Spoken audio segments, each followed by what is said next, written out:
If you're feeling stumped about how to answer questions about weaknesses in your personal statement, you're in the right place. In this video, we are going to be talking about how to address weaknesses in a tactful way without humble bragging and without avoiding the question. If you're new here, hi, my name is Michelle and I'm the founder of MSW Helper.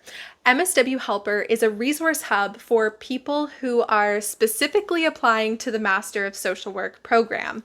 I started MSW Helper after going through the experience of applying to Master of Social Work programs and realizing how little support and nuanced advice there was for people who were applying to these often competitive programs. And I remember going through the experience of applying to grad school and coming across questions just like the one we're going to be talking about today, and having no idea if whether my responses were what schools were looking for. So through this channel, I aim to help you answer some of the most common questions. And on our website, we have a ton of free resources and services to support you on your journey to applying to your Master of Social Work with confidence. So, schools of social work will often ask applicants to talk about their weaknesses. And I don't know about you, but in job interviews, I feel like the common response is basically to humble brag, right? So people will fall into the trap of saying things like, oh, I'm a perfectionist, or I work too hard. And they almost like frame their weaknesses as like a positive thing or a strength. And the reason that they do that is because they're worried that if they are honest, they might disqualify themselves or say something that is like, oh, that's like too much of a weakness. We can't work with that. We're not accepting you to the program. So while I totally understand the concern and the fear there, it's really important to not humble brag when answering that question. When schools ask about weaknesses, they're basically looking for your ability to critically self-reflect.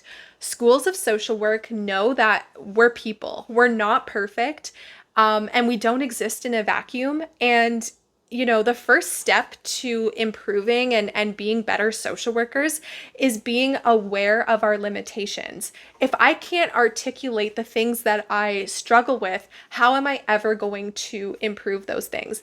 And especially in the field as a social worker, like your weaknesses are going to show up. There's things that you're going to have to navigate. And if you can't be aware of those things, it's going to lead to real problems for you because you're not going to have the self-awareness and the skill set to navigate those challenges that you face. So when you're answering questions about ethics, you want to be very real. You want to give a real response about something that you actually struggle with and talk about like what the challenge is, how it will impact your career as a social worker if it goes unchecked, and the things you're doing or working on to mitigate some of those challenges. So one example I like to give is that I sometimes struggle to have difficult conversations with clients, especially around uncomfortable topics. I remember when I was in my MSW placement, I had a client who made inappropriate remarks about the way that I looked during a session, and it made me extremely uncomfortable. And, in the beginning, I kind of ignored it and just hoped that it would go away. And of course it didn't.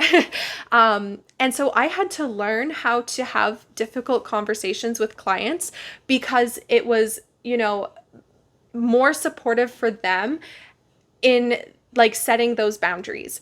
If I didn't set those boundaries, that would create problems for the therapeutic relationship with the client.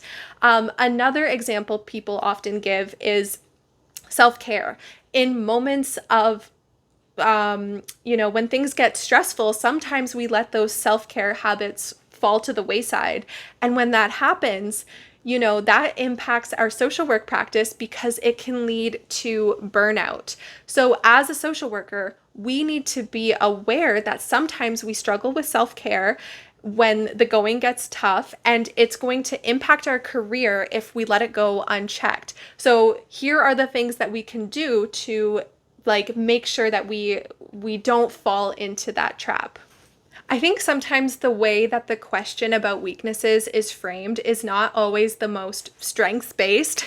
In that, like, it's like you almost shouldn't think of it as a weakness, but what are some skills that you need to develop to be a better social worker? So it's not about being overly negative or like saying anything that can disqualify you from your like becoming a social worker, but what are the things that you know that you are going to need to develop and work on and keep in check? And whatever you do, don't skip the question. You wouldn't believe how many personal statements I read where the school is explicitly asking for you to talk about strengths and weaknesses, and applicants will talk about their strengths and just skip over weaknesses. Maybe the admissions committee won't notice. Trust me, they will notice. You need to answer the question and show your ability to critically self-reflect on your skills as a social worker. Hopefully you have a better understanding about what schools of social work are looking for when they ask that question. Under this series on my channel, I am covering a ton of different personal statement prompts, so be sure to check out the channel and you can get all of your questions about all the different prompts for the personal statement answered.